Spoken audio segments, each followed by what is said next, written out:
All right, all right, all right. All right, all right, all right. Right. I Cut My Way Out podcast. Everywhere where you can listen to podcasts, most notably Spotify, Apple Podcasts, YouTube, just Stitcher, Spreaker, Overcast. Just put it in the search engine. I Cut My Way Out podcast. We should be number one on the search result. I am at Kenneth Jinks. I am at Knox the Barber 4. And welcome back for another episode. You've been doing all right? Man, I've been doing good. Excited back in here, man. Got a special guest, so yeah, I'm excited. I'm doing well. Nice. So again, we're not gonna keep you waiting. We have a special guest. It don't matter where you're at, you probably know who he is because he done cut all over, made a name for himself. So take it away. I know you got the fire intros. Absolutely. So today, we have a very, very special guest, another very, very special guest. This gentleman has been all around. He is masterful with those clippers in his hands. I've looked at his work. I followed him for a while on IG, and you got some of those people that you say they were born to do certain things. And as I look at his work, I'm sure God has blessed him with other talents and gifts. But when I look at his work, I know that God also put him here to cut hair. This dude is an amazing barber, second to none in the industry. I'll put the work that I view, I'll put it up against anybody that I see on IG. Real talk. So we are extremely excited to welcome Randy King, the barber Randy King. I appreciate y'all for having me. We appreciate you, man, and your time, man. Just responding, reaching out to you. Again, you're somebody that we follow and really admire your work and what you do. And man, we're super happy to have you on, man. How you been doing? Oh, I've been pretty good, just got in Atlanta at the end of last month. And, just making it happen, following my dreams and never stopping. That's what's up. So we're gonna dive right in, man, into some questions. So I know after following you on IG for a while, right? I was just interested. I would see you in different cities. I've seen, said you're in Houston, Texas. You're in Seattle, Washington. Now you're in Atlanta. And I was just curious, I didn't know if you traveled and you had clientele in these specific places, if you actually resided in these specific places. But can you tell us, just about your journey as a barber, and can you tell us who Randy King is? Your beginnings, how it all started, all that good stuff. Well, I'm originally from Louisiana. It's a small town called Abbeville, Louisiana. Okay. And I kind of got started off when I was around 12. Me and my best friend was in my room one day, and he had his clippers with him. And he was like, "Man, can you just do the guideline for my bald face?" So I took at the time the walls, like the walls we used to get from Walmart. Yeah, I took them and I made that first guideline for him, but he didn't want me to say it, of course, because he was like, I didn't know what I was doing, Right. But he ended up leaving his clippers at my house. And I was always like, man, I want that genuine fade with the curls on top and the bald fade. So I had the Mandy's posters in the barber shops I used to see all the time, and pretty much, believe it or not, I just cut my hair in the mirror, and the next day everybody's like, "Man, who cut your hair?" And I was like, "Man, I cut my hair." And ain't nobody believe me. Then my older cousin was like, "Well, cut my hair then." And at the time, I'm sure I wasn't nowhere near to one of the best barbers anywhere. But that's how it all started. Like, he was satisfied with what he got. And, you know, after that, I started cutting my dad hair. Then I was just riding my bike around in the city, you know, just doing little house calls for $2-3 at the time. Yes, sir. And, you know, it was always like a little hustle to me because I did what I had to do, rake leaves, wash cars, and you know what I'm saying, did that on the side too. And really, it wasn't even something I looked at where I could be a barber and make a future out of this. It was just, you know, like I said, like a little side hustle. Right. So I did lots of jobs. I changed oil, changed tires, worked in a grocery store, like pretty much all kind of stuff. And I ended up moving to California whenever I graduated, and that was another problem. Like, the barbers out there I was trying, they kept, you know, they either was pushing my line back or they wasn't really cutting me how I wanted. So I had my clippers with me and I would just cut it myself. So I came back home after, you know, getting on my brother's nerves. He sent me back home, and my mom was like, "What you want to do? You want to go be a carpenter or electrician?" I was like, "I don't even want to do that." And, you know, at the time, you know, I was, you know, hustling in other ways too, you know. Yes, sir. Trying to just, you know, make some money. And I was like, man, I'm going to just go be barbering. Because that's what I was doing anyway on the side. And it was just like a cool job. You know, you could be your own boss pretty much for the most part. Right. And I did that. And after I graduated the barber school, I actually started driving trucks. I got my CDL and everything because I still wasn't taking it serious. Right. And one day I was like, I found this book, Think and Grow Rich by Napoleon Hill. Like, if nobody ever, you know, read it before, I encourage you to check it out because it really, it changed my life and my perspective on the way I think. And it's pretty much why spend your time making money for other people when you could be doing it for yourself, you know? Right. Putting your all into what you want to do. So I had a little money saved, and I drove the truck to the location so the company wouldn't be in a bind. And I was like, man, I quit. And I walked off the job, and I had somebody pick me up. And then my best friend that, you know, at the time when we was 12, that I did the little guideline on, right. I was like, man, let's find a spot.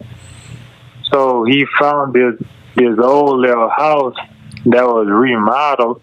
Now, was he still cutting hair at that? Had he continued to cut hair over that? Yeah, he used to cut on his back porch, or you know what I'm saying. He was like the neighborhood barber pretty much since 12. You know, he was cutting everybody. So I was like, man, let's get a shop. So they had at the time, you know, this old, you know, this trap house when we were younger, but somebody got it and pretty much turned it into a rental property. It was off of Martin Luther King, right on the corner across from Hilltop Zachary. And, you know, it was a pretty good location, you know, because they steadily had people going to get drinks and stuff, so that worked out perfect. And that was the first shop we just partnered on. It was called Cuts on Deck. Okay. And pretty much it all started from there, and I just kept growing and growing. 2 years later, moved to a bigger city, Lafayette, and started King's Barbershop. Okay. And we pretty much took over the city in 6 months. We got started cutting Big Mike on the radio station. He was shouting us out. Okay. And pretty much everybody, you know, from Louisiana to Texas was coming to us.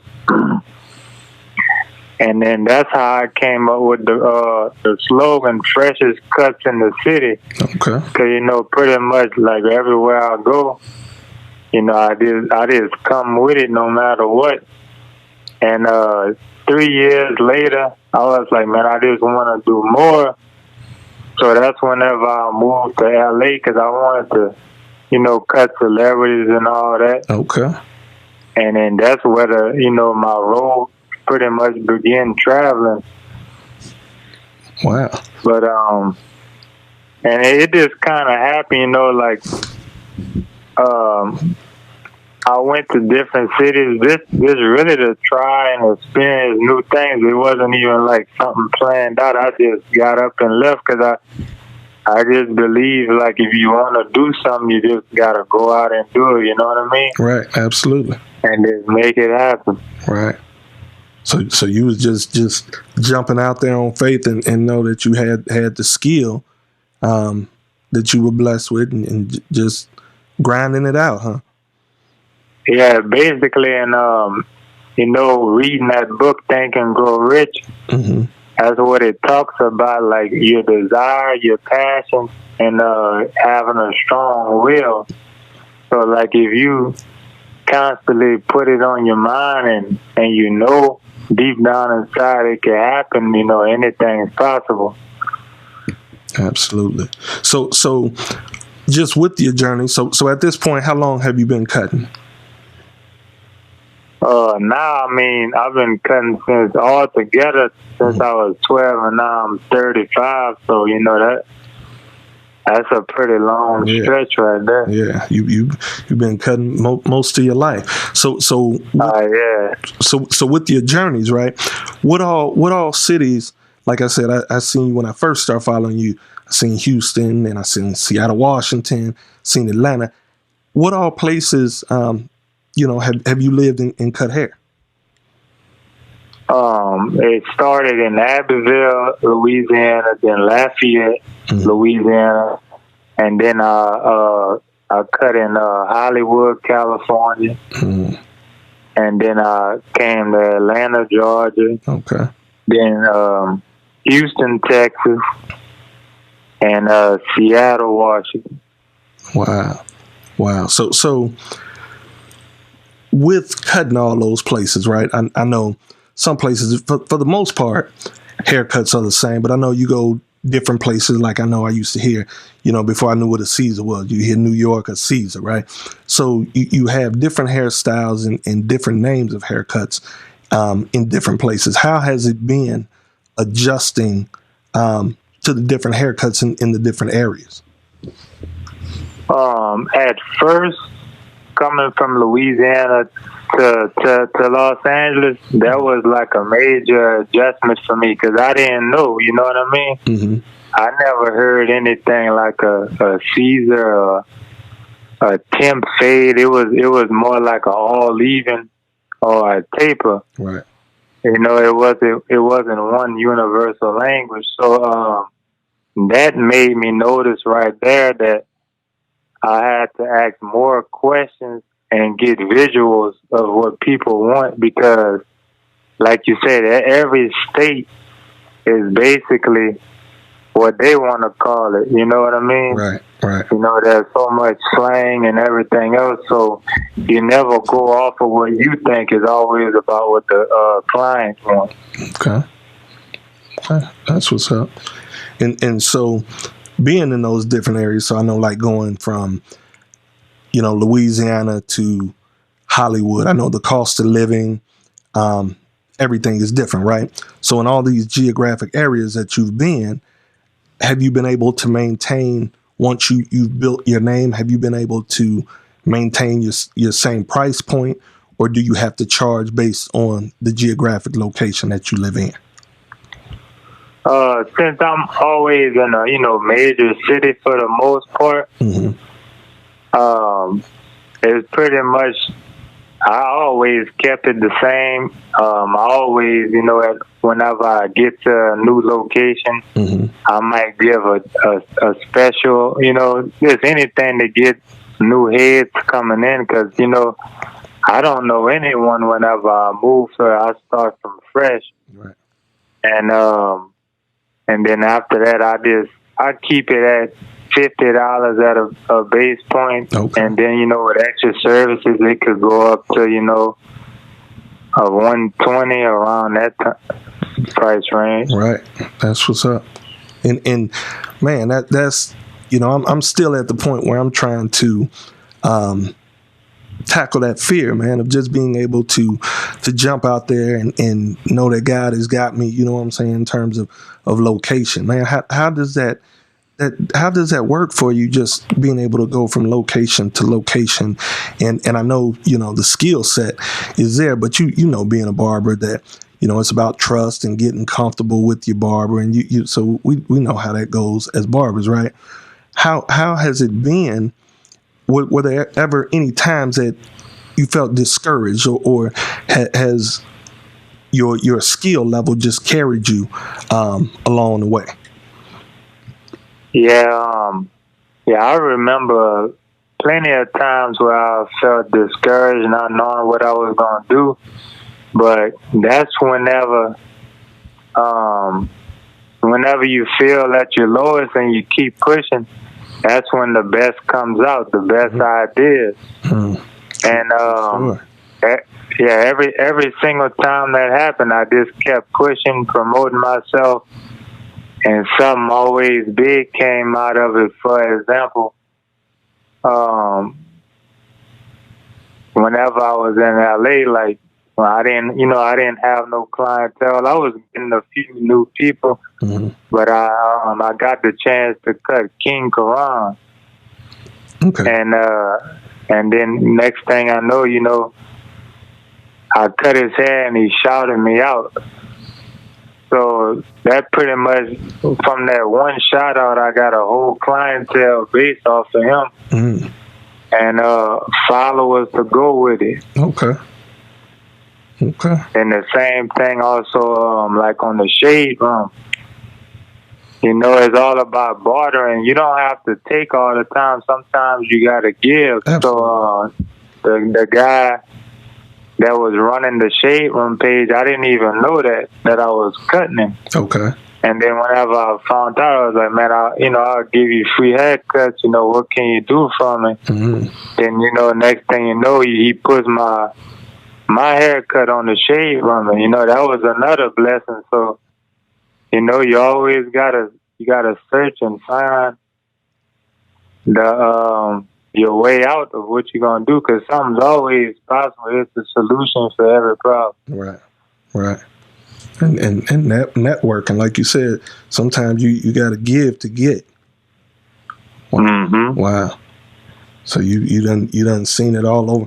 And so going to these different places where they just ideas in your mind, like, man, I just want to try to go out here. This is what I want to do. I've been to visit. I heard it's popping out here. This is where I want to go. What led you to these different places?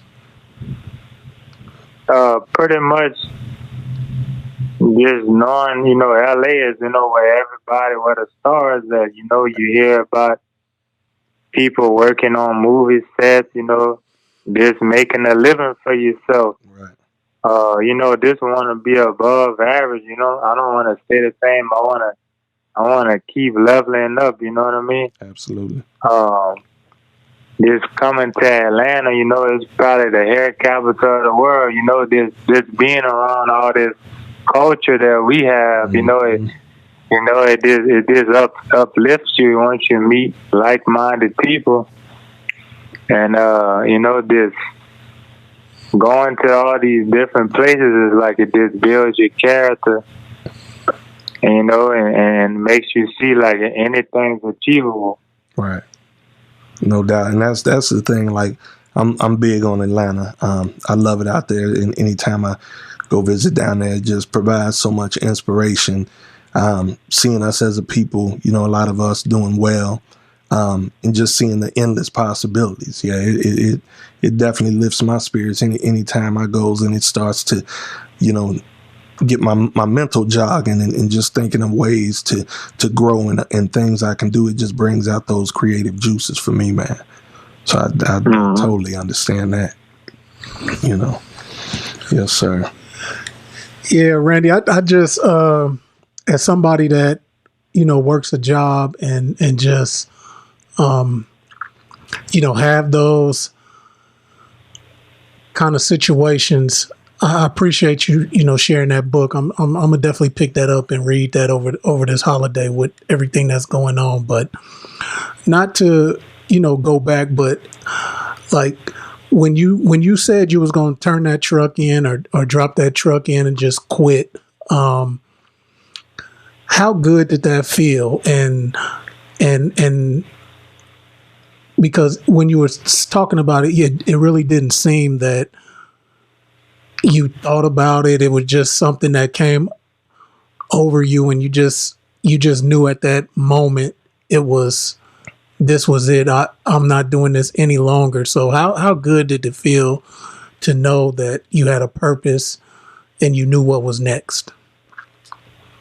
Oh, it was one of the greatest feelings I ever had because, like, this, for example, if you have a dog chained up in a cage and the dog can't get out, that dog is gonna be real unhappy. So that's basically the way majority of population in the world is. We do stuff we don't want to do just to say, oh, we can pay our bills. But everybody's out here and everybody has a blessing, whether it's small or big. But to me, it's big because you never know whose life you can change or affect anything. And I think we all have some type of gift. And, I believe, like, once you find out what it is, you should just shoot for it, because that's what's really going to create your happiness, the pursuit of happiness, It's like you're just going to lift the weights off your shoulders and you're just going to feel free. Man, you said a mouthful on that one. I got one more question. Yeah, Randy. I mean, listening to your story is been amazing thus far. Absolutely. But I'm not a barber. I'm a client. And so the question I have is when you relocate, I mean, how do you break it to your clients that I'm out, That's a good question. Because I mean, you so nice, and then it's almost like, dang, man. I mean, I gotta find a new barber. Where can I find where can I find this all over again? Well, yeah, basically, I'll tell them beforehand, and I also help the client find another barber. You get what I'm saying? Like, I'm going to help you through the process. I'm not just going to leave you high and dry. Okay. And I'll let them know that. I said professionalism at its best.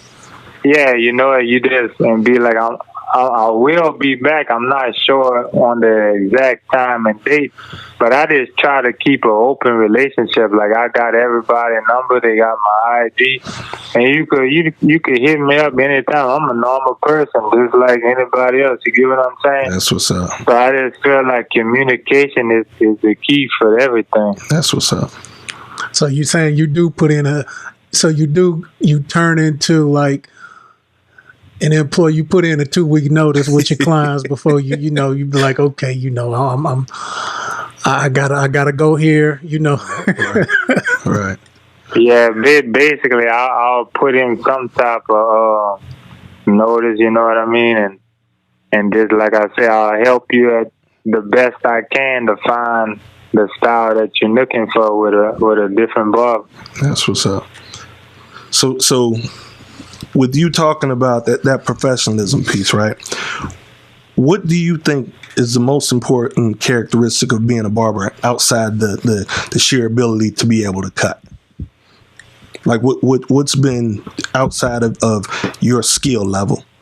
What's been the biggest characteristic for your success outside of that? Just really be able to listen to people, because like you kind of almost a psychiatrist, right? In a way, like listening to people and giving them what they want. You get what I'm saying? Right. And that makes people happy. Right. Making people laugh, spreading positive energy, spreading good books. Right. This pretty much keeping everything positive, because when people come to the barbershop, it's kind of like it is where they come to relax at, and to look good and feel good, because how you look is how you gonna feel. So it's just basically, it's just an uplifting experience, Right. Right. That's what's up. So with looked and noticed that, early on I didn't look and see your followers. I was just looking at your work like, man, dude, sick with it. And then I started, I noticed that you had, a bunch of followers, right? So just being so well respected in the game, what they say, some people's favorite barber, is you're their favorite barber, so to say, right? I see you got a heavy following in the game, man. A lot of great barbers, follow you, very respected. How did you build such a large fan base? Do you attend hair shows? Have you competed? Like, what's been the process for that?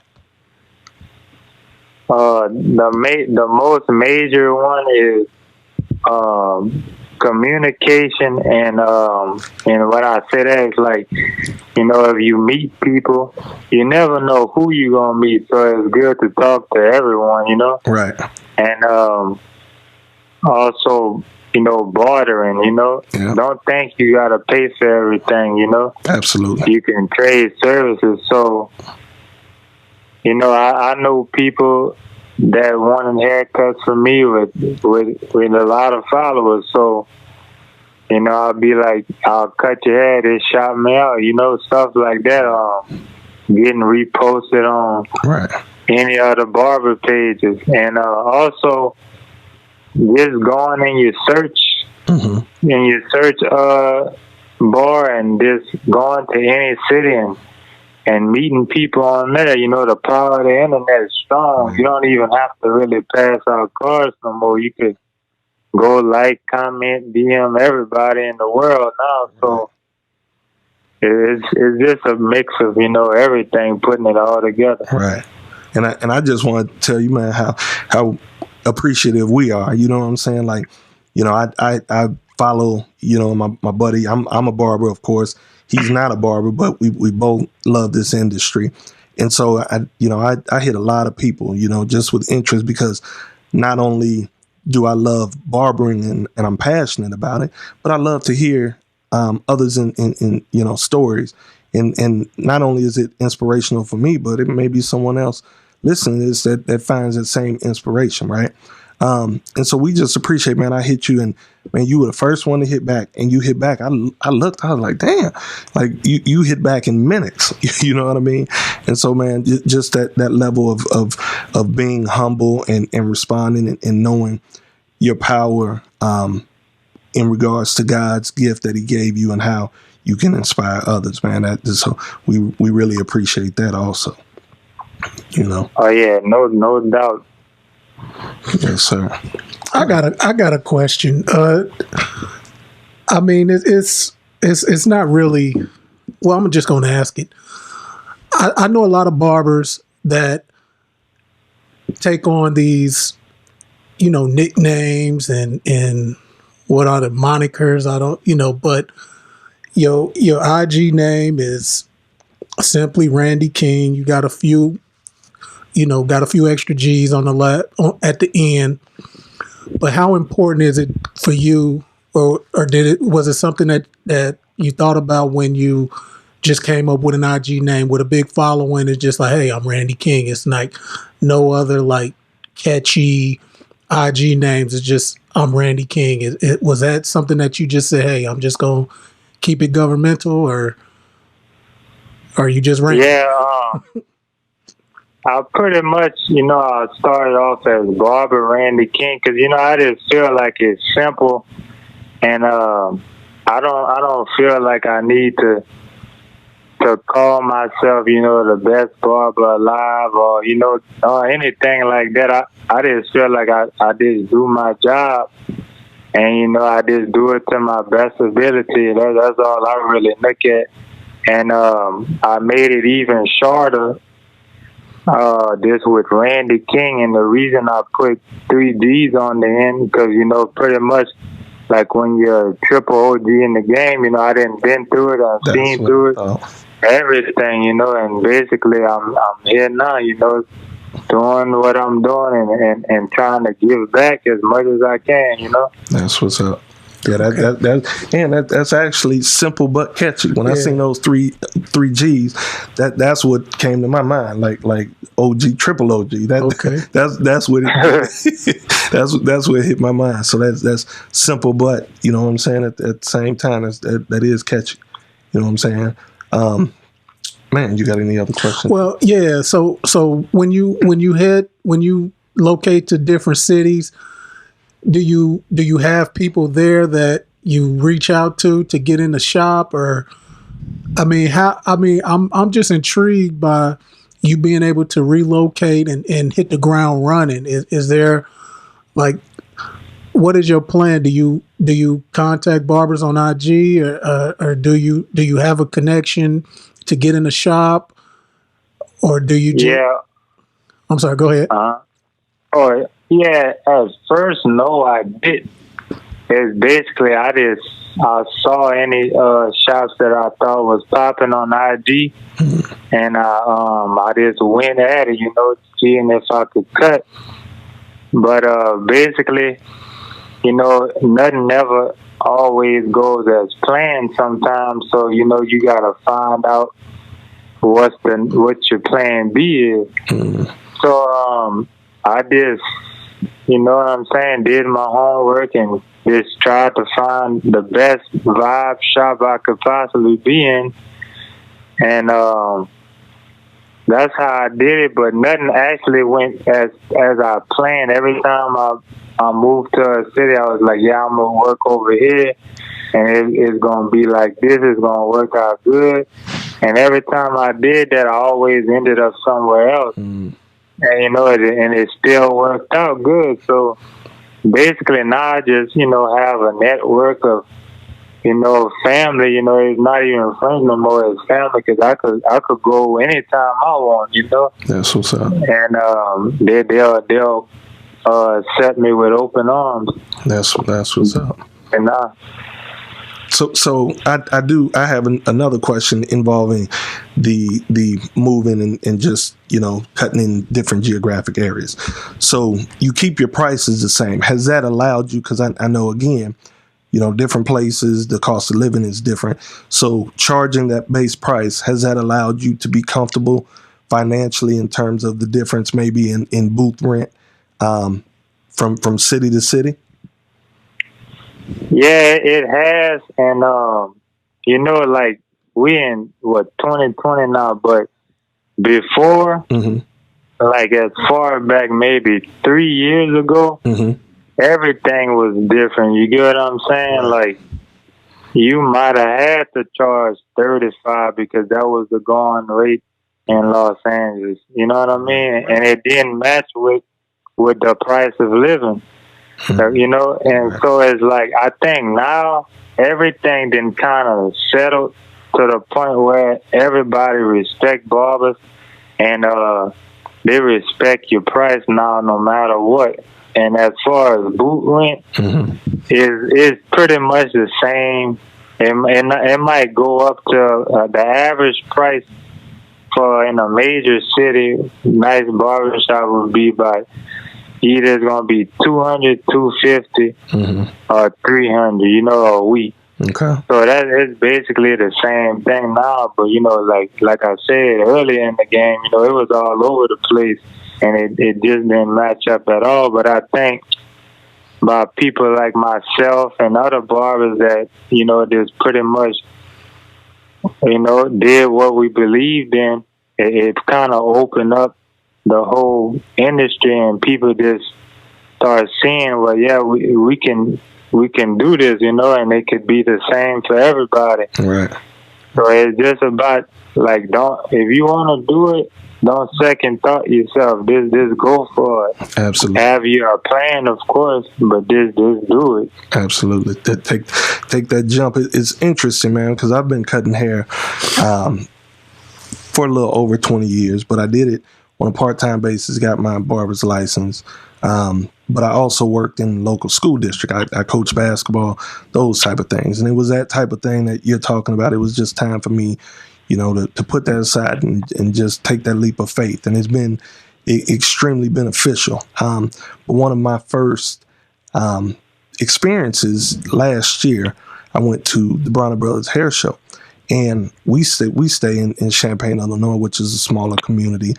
And for the first time, I seen on a major level, where the barbering industry was, the camaraderie, the brotherhood, all those things. And it put a battery in my back, and it made me look at the industry in from a whole different aspect, man. And so that's part of the reason that we created this platform, to be able to give back and bring guys like you who have those experiences, man, and really get the up and coming barbers, inspire them as well, man, because this can be a very, very lucrative business. And like you said, it's nothing better than me, than being my own boss, to say, moving, on my own accord. Of course, you work with your clients, but it feels good when you do things your way, man. And I think, that's what life is supposed to be like. Like you said, most people, don't have the opportunity to do what we do, and it's truly a blessing. You know what I mean? Mm-hmm. It's truly a blessing.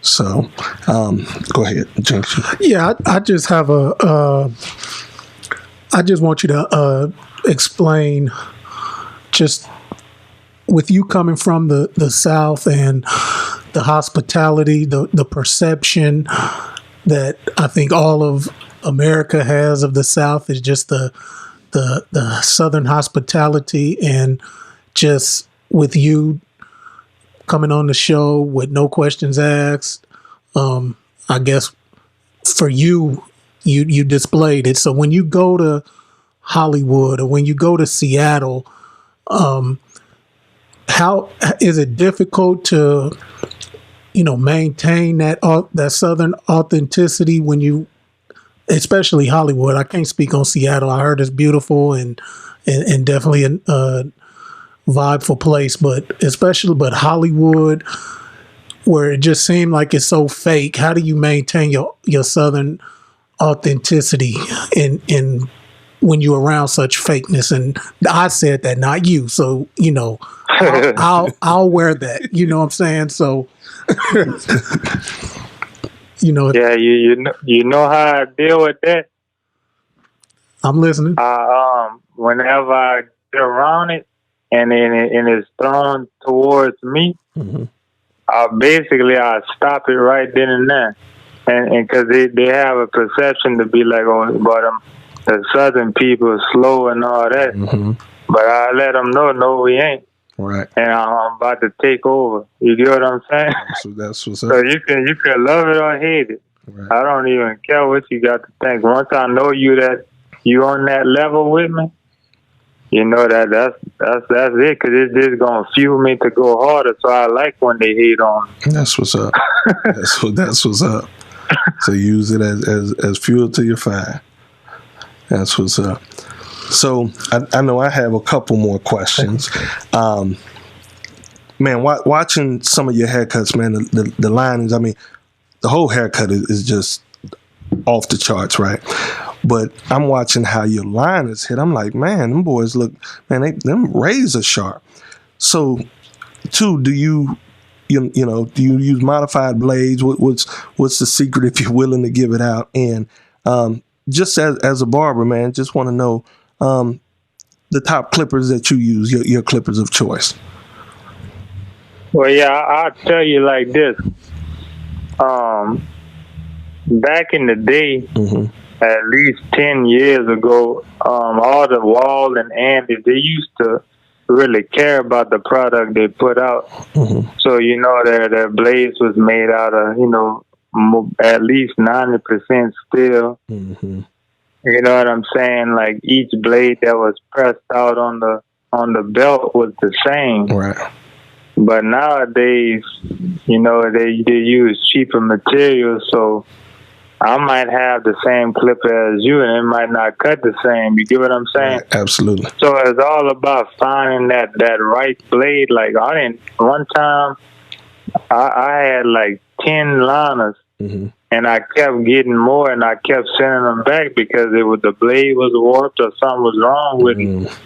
You know, you can't stop. You gotta keep looking for the best outcome. Right. And some blades, you know, you might could take out the box, set it, and it'll hit. Right. Some blades you might have to bevel the tip. Okay. You get what I'm saying? The rich barber like pretty much saved my life with the blades he was producing.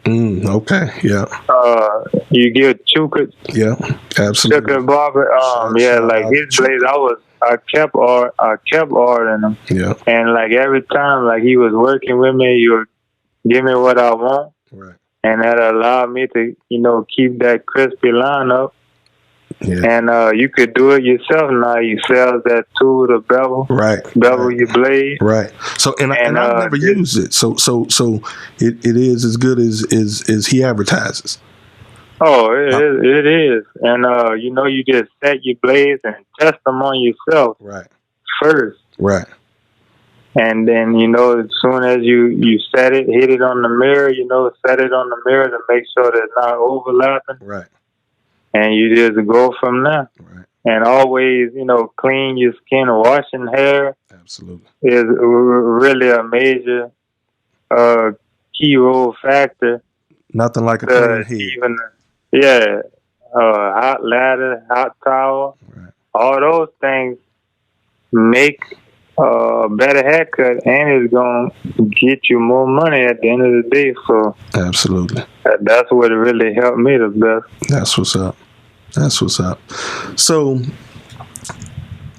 given that advice, and I appreciate it, what advice would you give to up and coming barbers? Just in the game, trying to pursue and find you know themselves in the game and just building. Yeah, it might be hard starting out, but you know you just gotta. For anybody, it could be barber, anything. You know, you might get one head a week. Mm-hmm. You might get one listener a week, but you gotta keep pushing, keep putting yourself out there. Don't never stop. Like you know what I'm saying? Like you want it as bad as you want to breathe. Right. You just gotta keep on putting your face out there like McDonald's. Right. It's basically always be willing to learn. If somebody tell you something, don't get mad. You know, get what you could get out of it. What you telling? Because a lot of young guys.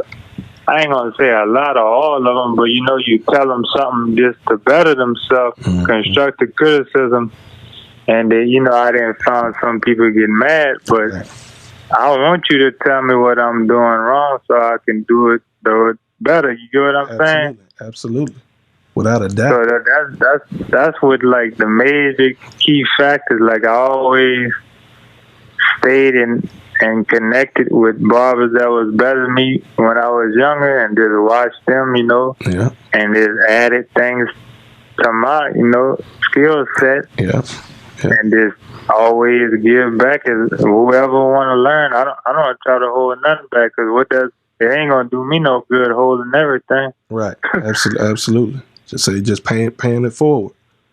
That's what's up. And so, going back, what is your clippers of choice?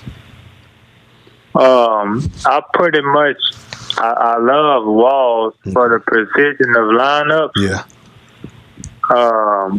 I use the Wall 5-star Senior because it removes bulk real effectively and quick. I always keep my Andes Masters because it's a good cleanup tool. Right. You know, it's kind of like a thinning shear. It thins out the bottom line real good. Right. It just details your fade and your whole haircut up. and I always stick with the Andes GTX because of the deep tooth blade on there. Right. And it cleans up beards, bald heads, skin fades, all that type of stuff. So I've been rolling with that set for the last 7 years. Okay. And I've been, I ain't never had to use anything else. That's what's up. Say keep it plain and simple. Say them go-to tools. Yeah. That's what's up. Yeah, it has. No, honestly, Randy, I'm looking at your videos right now. Just like you got that work. Yeah. Got that work, man. You definitely blessed. I see somebody posted. Somebody was like, "Man, I miss your cut." So I was like, "I know you done broke some hearts when you done decided to relocate." Man, got that work. So for me, the last question, with everything that we've learned, everything that our listeners have learned about who Randy King is, man, what are your long-term goals, man? What does Randy King the barber want to do? What's next on your agenda? Just pretty much, like I said, I like to give back. So maybe some type of school of some sort. Okay. Just networking with people, talking, like doing podcast stuff. You know what I'm saying? Just spread knowledge, and to build people up. Yes, sir. Is basically that's what I'm about. Like anything I could do to build somebody up, I'm all for it. And build a brand, supplies, anything. Okay. You know what I'm saying? And just stick with it. So just and just keep do going. it. Yeah, that's it. Really, I don't want too much. That's what's up. But just the basic things, and giving people products that are help make their job easier. Yeah, that's man, that's what's up. I did want to ask another question. So Randy, so you've been in different locations, and so you've been in different shops. Going into a shop, what does Randy look for in a shop, in an environment, when not only are you in a new place that you need to get familiar with? Now the barber shop and barbering is your sanctuary. So what are deal breakers? What are things that have to be in the shop? And if they're not, you can, one, work with not having it, or two, just like, nope, this shop doesn't have this, I'm out. One main thing that I really gotta have is light. The light gotta be on point, because that's the only way I could really get my haircuts to the best ability that I could put out. You know what I'm saying? Right. Okay. So light is like a real big thing for me, and just a nice flow of traffic. Because if you walk in a shop and everybody's sitting down, there's obviously something not going on right up in there. You know what I mean? So Right. yeah, you don't know what's going on. So and this being in a clean environment, Right. making sure everything clean, Right. nice, a nice color. The colors and stuff really don't matter to me, but just as long as it's kept up clean, and Right. this like little minor things, but nothing really major. Right. Something that allows you to not only be comfortable but attract all walks of life, the clientele that you're accustomed to, huh? Yeah, exactly. That's what's up. So Well, I mean, Randy, we 50 minutes in. This is the I Come My Way Out podcast. Special guest Randy King, IG at Randy King with 3 G's. Master barber everywhere you go. Man, from city to city, putting it in. So lastly, for our listeners, currently, where are you cutting at, Randy? If I'm in Midtown ATL. Okay. At Style Kings. Style Kings. Yeah. Basically, it's the next city north of downtown. This the area of the city. Yep. So I'm definitely familiar with it, man. I actually got a partner that works in Midtown. So, man, the next time I'm gonna stay in touch with you, man. And next time I'm in Atlanta, I'm gonna definitely schedule an appointment, man. Meet you face to face and get one of them cuts, man. Definitely. Man. Oh yeah, no doubt. I look forward to seeing you. Absolutely, man. So, there we have it, Mr. Randy King, barber extraordinaire, on I Cut My Way Out podcast. Man, it's been a great episode, man. So, Randy, if as we come to a close, if you'll just hold on, going to chop it up with you 1 second. When we finish up, just to trade a little information right quick, if that's cool. Oh yeah, no problem. All right, appreciate it. All right, another one in the books. Got Ed Randy King. Great story. Man, great story about definitely walking by faith, not by sight, and just doing it my way. Yeah. So you know what I'm saying? That's big. Yeah. That's big.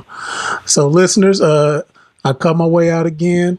Everywhere where you can listen to podcasts, got YouTube viewership going strong and just growing on all platforms. Absolutely. Thank you for all the listeners, all the comments, all the subscribers, listeners. Right. All the feedback. And all the feedback. Just ask, listen, subscribe, share, and follow. Man, we've had some great content. Again, as I always close out, I want to thank all the clipper companies, Andes, Wall, Babless, Oyster, everybody out there that gives us barbers the opportunity to do what we do and cut our way out. So, again, we're closing out, and thank you all. And until next time, peace. Put some respect on my name.